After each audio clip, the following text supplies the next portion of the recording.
Hi guys, నేనైతే ఏలూరు వచ్చా మన గంగాలమ్మ గుడికి. తూర్పు వీధి గంగాలమ్మ గుడి మనం ఇప్పుడు చూడబోతున్నాం. అసలు చాలా బాగా చేశారు. 7 సంవత్సరాల తర్వాత ఒకసారి వచ్చింది కదా.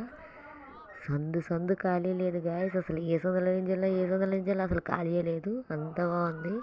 మనం చూసేది ఇప్పుడైతే గుడికి వచ్చాం. ఫస్ట్ కొర్ల బండి అమ్మవారు ఆవిడే. అసలు బాంబులు గట్ట పేల్చారు.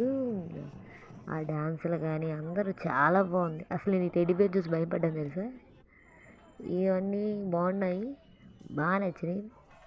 ఇలాంటి జాతర ఎంతమంది మిస్ అయ్యారో ఈ వీడియోలో చూసేయండి. Okay guys, bye.